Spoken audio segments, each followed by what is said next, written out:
کیا فرماتے ہیں علماء دین و مفتیان شرعی متین اس مسئلے کے بارے میں کہ کنڈوں کا ختم شریف حضرت امام جعفر صادق رضی اللہ تعالیٰ عنہ کے لیے ہے یا حضرت امیر معاویہ رضی اللہ تعالیٰ عنہ کے لیے؟ کیا یہ ختم دلانا جائز ہے؟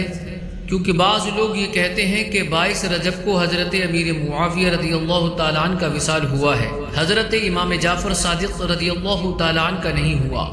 کنڈوں کا ختم دلانا بد مذہبوں کا طریقہ ہے، یعنی وہ اس کے ذریعے حضرت امیر معاویہ رضی اللہ تعالیٰ عنہ کے وصال کی خوشی مناتے ہیں، لہٰذا ہمیں اس سے بچنا چاہیے کہ ان سے مشابہت نہ ہو، جبکہ سنی بہشتی زیور میں لکھا ہے کہ کنڈوں کا ختم دلانا جائز ہے۔ اب آپ رہنمائی فرما دیں کہ صحیح کیا ہے۔ بسم اللہ الرحمن الرحیم۔ الجواب بعون الملک الوہاب، اللہم ہدایت الحق والصواب۔ مسلمان عام طور پر 22 رجب کو بالخصوص حضرت امام جعفر صادق رضی اللہ تعالیٰ عنہ کے ایصال ثواب کے لیے ہی کھانے وغیرہ کا اہتمام کرتے ہیں اور قرآن مجید، فاتحہ وغیرہ پڑھواتے ہیں، جس کو کنڈے کہا جاتا ہے۔ یہ شرعاً بالکل جائز ہے۔ صدر الشریعہ بدر الطریقہ مفتی امجد علی اعظمی رحمۃ اللہ تعالی علیہ کنڈوں کے متعلق فرماتے ہیں کہ اسی طرح ماہ رجب میں بعض جگہ حضرت سیدنا امام جعفر صادق رضی اللہ تعالیٰ عنہ کو ایصال ثواب کے لیے پوریوں کے کنڈے بھرے جاتے ہیں، یہ بھی جائز، مگر اس میں بھی اسی جگہ کھانے کی بعضوں نے پابندی کر رکھی ہے، یہ بے جا پابندی ہے۔ مزید فرماتے ہیں کہ امام جعفر رضی اللہ تعالیٰ عنہ کے کنڈے بھرنا اور اس پر فاتحہ وغیرہ پڑھ کر ایصال ثواب کرنا جائز ہے۔ اس کی اصل یہی ہے کہ ایصال ثواب جائز ہے۔ حدیث اور فقہ سے اس کا جواز ثابت ہے۔ جب تک کسی خاص صورت میں ممانعت ثابت نہ ہو، اس کو ناجائز بتانا اللہ اور رسول اور شریعت پر افتراء کرنا ہے۔ مفتی احمد یار خان نعیمی رحمۃ اللہ تعالی علیہ رجب کے کنڈوں کے بارے میں فرماتے ہیں، اس مہینے کی 22 تاریخ کو ہند و پاک میں کنڈے ہوتے ہیں، یعنی نئے کنڈے منگائے جاتے ہیں اور 1.25 پاؤ میدا، 1.25 پاؤ شکر، 1.25 پاؤ گھی کی پوریاں بنا کر حضرت امام جعفر صادق رضی اللہ تعالیٰ عنہ کی فاتحہ کرتے ہیں۔ مزید فرماتے ہیں کہ رجب کے مہینے میں 22 تاریخ کو کنڈوں کی رسم بہت اچھی اور برکت والی ہے، مگر اس میں یہ قید نکال دو کہ فاتحہ کی چیز باہر نہ جائے اور لکڑی والے کا قصہ ضرور پڑھا جائے۔ محض اس بات کی وجہ سے اس ختم پاک کو ممنوع قرار نہیں دیا جا سکتا کہ 22 رجب حضرت امیر معاویہ رضی اللہ تعالیٰ عنہ کے وصال کا دن ہے۔ اس دن حضرت امام جعفر صادق رضی اللہ تعالیٰ عنہ کا وصال نہیں ہوا، کیونکہ اولاً تو 22 رجب کو حضرت امیر معاویہ رضی اللہ تعالیٰ عنہ کے تاریخ وفات قرار دینا کوئی یقینی امر نہیں ہے، بلکہ یہ آپ کی تاریخ وفات کے بارے منقول اقوال میں سے ایک قول ہے، چونکہ مورخین کا اس بات پر اتفاق ہے کہ حضرت امیر معاویہ رضی اللہ تعالیٰ عنہ کا وصال 60 ہجری میں ہوا، لیکن تاریخ کیا تھی اس میں 4 اقوال ہیں۔ نمبر 1 1 رجب المرجب، نمبر 2 4 رجب المرجب، نمبر 3 15 رجب المرجب، نمبر 4 22 رجب المرجب۔ المحبر جلد اول صفحہ نمبر 21 پر آپ کی تاریخ وفات 1 رجب۔ مشاہیر علماء الامصار جلد اول صفحہ نمبر 86 پر 15 رجب، اور تاریخ خلیفہ بن خیاط جلد اول صفحہ نمبر 226 پر 22 رجب لکھی ہے، جبکہ تاریخ طبری جلد 5 صفحہ نمبر 324 پر مذکور تینوں اقوال اور البدایہ والنہایہ میں 4 اقوال مذکور ہیں۔ البدایہ والنہایہ میں ہے کہ اس بات میں کوئی اختلاف نہیں کہ حضرت امیر معاویہ رضی اللہ تعالیٰ عنہ نے رجب 60 ہجری میں دمشق میں وصال فرمایا۔ ایک جماعت کا قول ہے کہ جمعرات کی رات 15 رجب 60 ہجری کو، ایک قول یہ ہے کہ جمعرات کی رات 22 رجب 60 ہجری کو، یہ ابن اسحاق اور دیگر کا قول ہے۔ ایک قول ہے کہ 4 رجب کو، یہ لیث کا قول ہے۔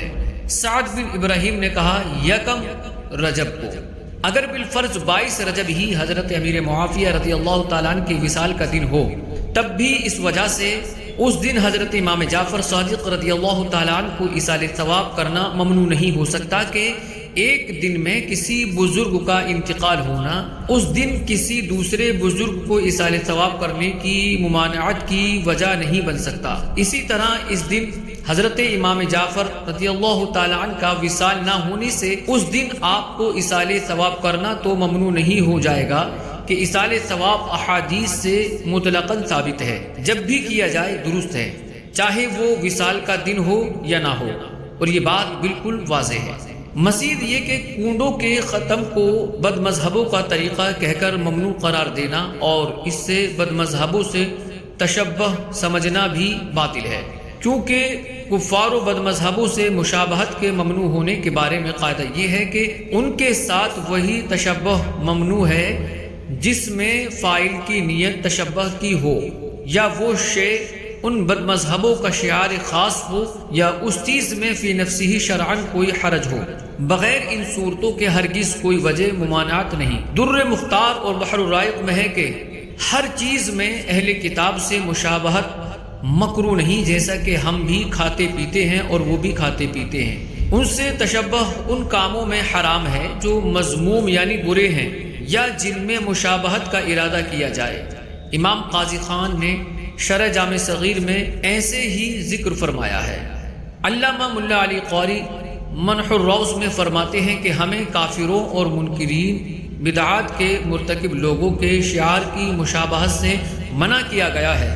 ہر بدعت میں مشابہت سے منع نہیں کیا گیا، ہاں اگر وہ بدعت جو مباح کا درجہ رکھتی ہو اس سے نہیں روکا گیا، خواہ وہ اہل سنت کے افعال ہوں یا کفار اور اہل بدعت کے، لہذا مدار کار شعار ہونے پر ہے۔ البتہ تشبہ کی نیت کا نہ ہونا تو ظاہر ہے، اور مدعی نے اس کو وجہ ممانعت بھی نہیں قرار دیا، اور فی نفس ایصال ثواب کرنے میں شرعی طور پر کوئی قباحت بھی نہیں۔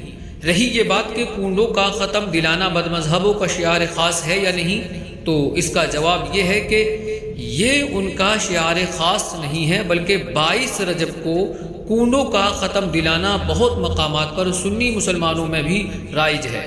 ہاں جو شخص اس کا دعویٰ کرے کہ کنڈوں کا ختم بد مذہبوں کا شعار خاص ہے تو اس پر لازم ہے کہ ثبوت پیش کرے، ورنہ بد مذہبوں کے ہر فعل سے مشابہت ممنوع نہیں۔ سیدی اعلیٰ حضرت امام اہل سنت امام احمد رضا خان رحمۃ اللہ تعالی علیہ نماز عید کے بعد معانقہ کے عدم جواز پر بطور دلیل پیش کی ہوئی ایک عبارت جو اس بات پر مشتمل تھی کہ نماز کے بعد مصافحہ کرنا سنت روافض ہے کا جواب دیتے ہوئے فرماتے ہیں، یوں ہی مصافحہ بعد نماز فجر و عصر اگر کسی وقت کے روافض نے ایجاد کیا اور خاص ان کا شعار رہا ہو اور بدی وجہ اس وقت علماء نے اہل سنت کے لیے اسے ناپسند رکھا ہو تو معانقہ عید کا زبردستی اسی پر قیاس کیوں کر ہو جائے گا؟